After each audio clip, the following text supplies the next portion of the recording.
Ashamaa harka fuunee hordoftootaa fi kabajamtoota Mulgeetaa Toobii kan biyya keessaa fi kan biyya alaa jirtanii nageenyi koo kan jaalalaa kabajaa bakkuma jirtanitti isin bira naaf haa ga'u isinin jedha. Akkam jirtu nagaa keessanii? Ani nagaa kootii, galanni Waaqayyoof haa ta'u.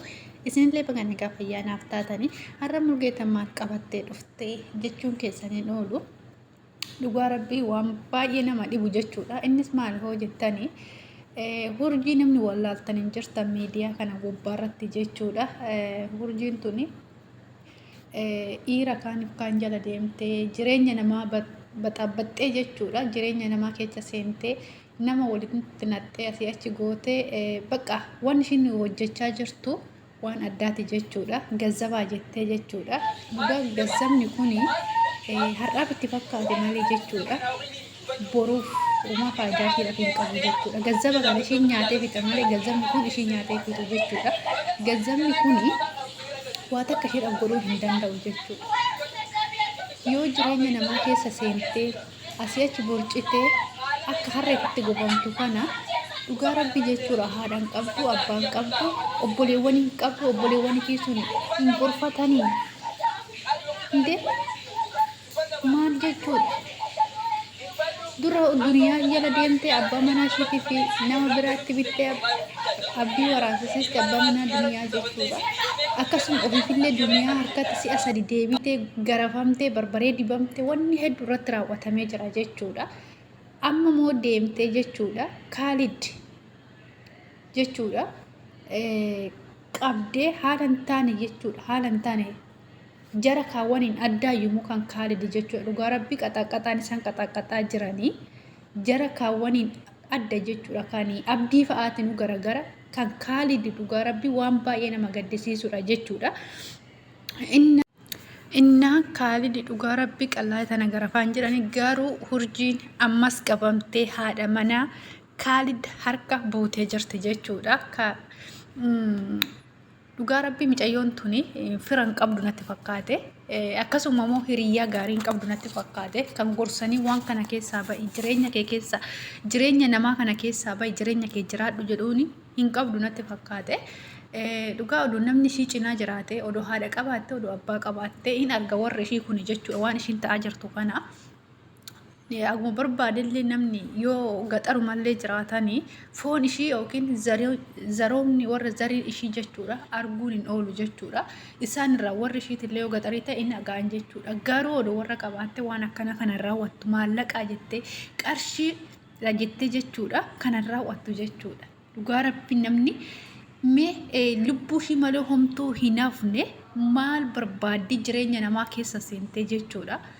Ilma namaa nama jireenya ofii jijjiirratu nama ilmoo guddifatu nama boru daa'imati yangalmaan gaadha jedhee biyya ormaa keessatti dafqa ofii duguggatee jiraatu maal godhi jettee qabdee jiraatu. Dhiira itti bittee qaxaqqachiistu ofiis qaxaqqatamtu dhiira sin qaxaqqachiistu jechuudha.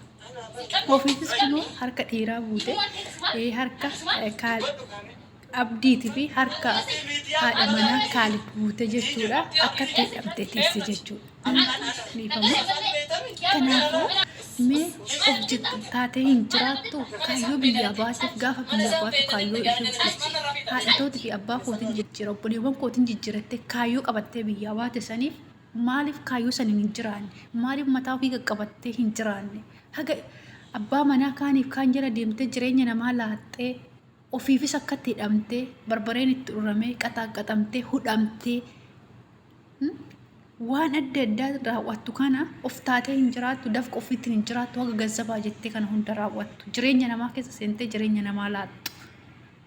Dhugaa Rabbii oduu nama zarii qabaatte oduu hiriyyaa gaarii tokko qabaatte mucayyoon tuni akkana hin taatu jechuudha. Laazim oduu warri irra jiraate warri sun hin arga waan akkanaa kana raawwattu jechuudha.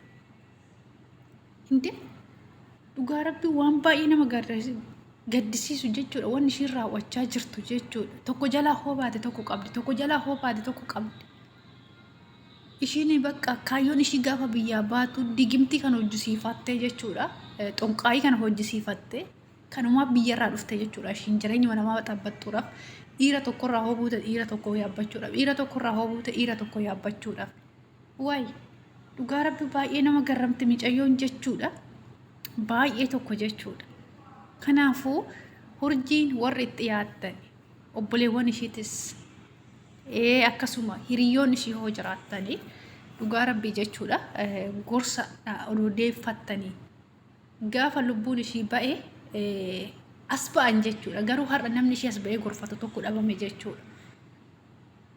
Inde odoo lubbuun ishii darbe amma warri goda taa'anii yonnoo jedhan kuni as ba'anii dubbatan jechuudha. Garuu yoo ishiin badii gubbaarra jirtu kana as ba'anii yaa micayyoo dhaabbadhu badii kana gubbaarra situ balleessaa jira jireenya namaa keessaa harka furadhu jedhanii namni dubbate tokko hin jiru aga ammaa jechuudha. Kanaafuu warri zarii ishii taata warri xiyyaatanii odoo gorsitanii jireenya ofii haa jiraattu, of dandeessee haa jiraattu, ofii ishiitiif hojjettee haa jiraattu, maallaqa dafqa namaatiin jiraattu kana odoon ta'in ofii ishiitiif dafqitee dugdagtee jechuudha jiraachuu qabdi malee jireenya namaa laattee abbaa manaatii fi ilmoo wal gargar baaftee haadha manaatii fi abbaa manaa gargar baastee dhiira itti bittee baheetti qaxaaqachisiistee waan adda addaa ishii raawwattu kuni eenyumaanuu boruma eessumaanuu ishii hin qabu jechuudha. Karaatti ishii hambisa malee jechuudha. Namni hin jille maali? Namni barbaree hin jirre maali? Namni hidhaa hin jille maali? Namni dhugaa rabbii qixaatiin ishiin qixaaxamtu qixaatiin ishiin odoo qixaatii jiilte odoo ulee jiilte ulee duniyaa san jiilte jechuudha. Waan ishiin duniyaan goote san jiilte jechuudha. Garuutu nama jiiruu muti. Nama dhugaa odoo sammuun ishii dalagee waan akkana kana raawwattee natti yannoon jedhu. Innaa micayyoon tul maallaqaa jettee jechuudhaan lubbuu ofii dhabaa jirti. Dura abdii qaxaaqachisiistee abdii irraa gadi buutee moo jechuudha gara Kaalid dabartee jirti. Abdii irraa buunaan Kaalid akka hin taane raawwachaa jirti. Dhugaa rabbii jechuudha. Waattee waa takka dubbachuu didde jechuudha micayyoon tuni. Namni fayyaa qaban waan akkana kanarraa raawwatanatti fakkaatu. Hordoftoota fi kabajamtoota kiyyaa viidiyoo kana laayik sheer gochuun